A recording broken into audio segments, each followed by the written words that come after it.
In this video, I help you decide when to use an airbrush and when to use a regular brush.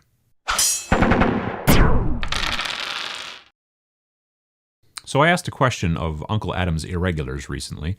That's one of the levels of supporters in the new Patreon campaign that I started a couple weeks ago. There's a link down below.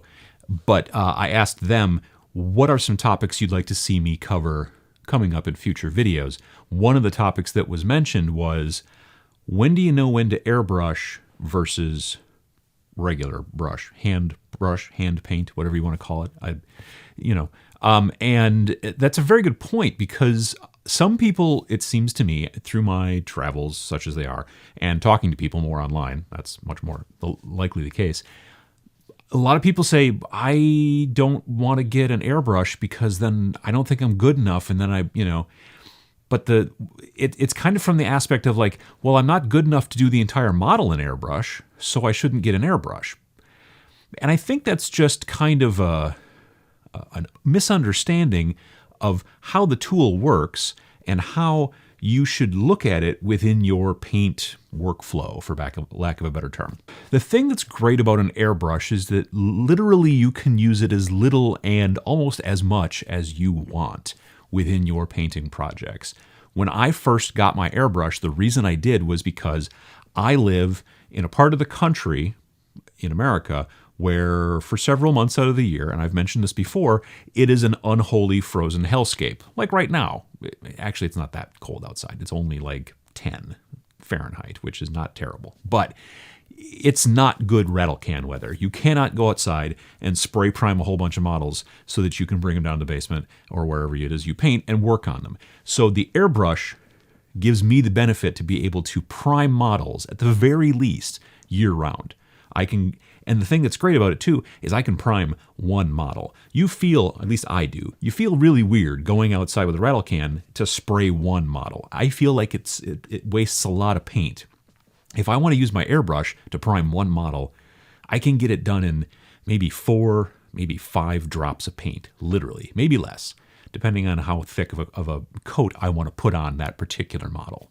So if you decide you just want to start priming your models with your airbrush, you'll be able to do it as little as you want. You'll be able to do it year-round. And right there, depending on the price of your compressor, depending on the price of your airbrush, you've probably given yourself a lot of worth for a relatively small investment in money.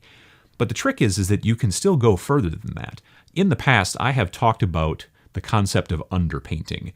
And that's when you take a model and you prime it all black, and then you take like a white or a very light gray primer, and you spray it from above to simulate light hitting it, and then you throw very thin glazes, transparent paints over the top of it to make it look like it's been, expertly shaded, with brush shading in each color, when actually you're just throwing basically colored filters over your black and white fade.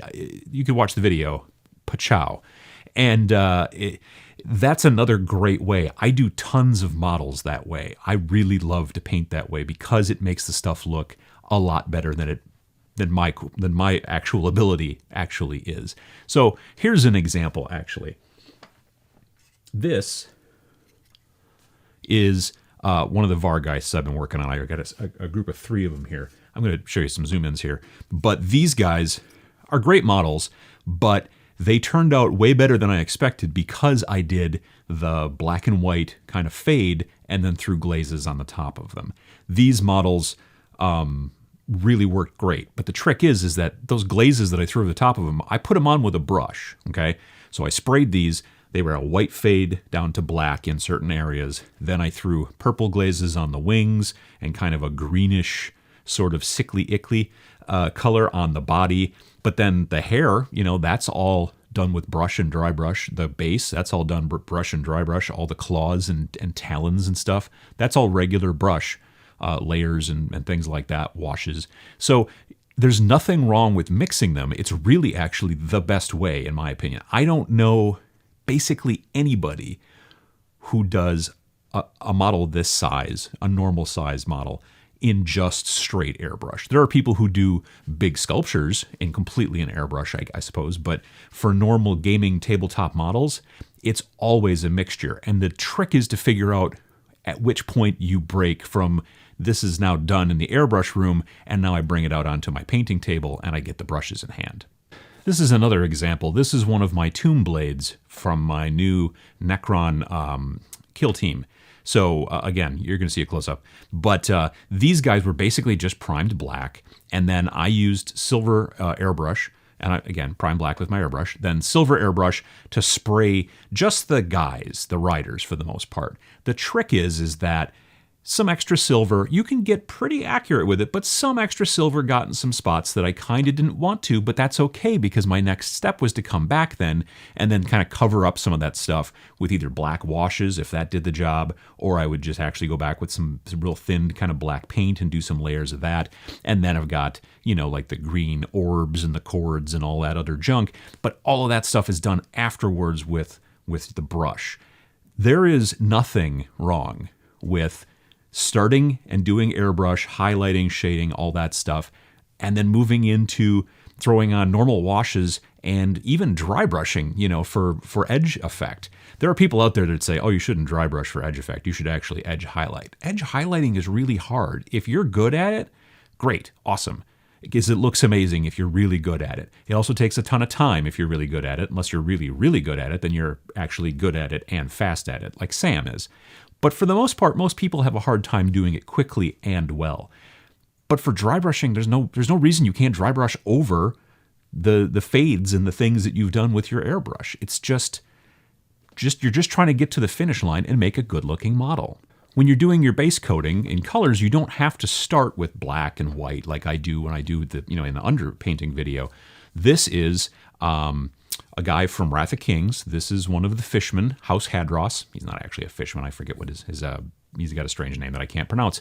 But this is me using a gray primer and then hitting him with like a kind of a green and then a lighter green to add in the highlight. After this point, I would then go in with some washes in the recesses and then start doing details, you know, like his weapon is going to have a color and the shaft of the weapon is going to have a color and all this different stuff. You put in the brushwork afterwards on the airbrush. If you want to try to do as much of it as possible with the airbrush before you get to brush, that's totally fine. And that's something that you see, you know, some of the real airbrush pros do, as much of it in airbrush as possible, and then only the last couple of things in regular, you know, hand brush. But for those of us who just want a better look to our models, doing a lot of that stuff up front, whether it's just the priming or whether it's the priming and the shading or whether it's getting into base coating and then even, you know, the highlighting of the base color, all of that stuff helps your models look better at the end of the day. And it doesn't really matter when you get into the brush portion or not.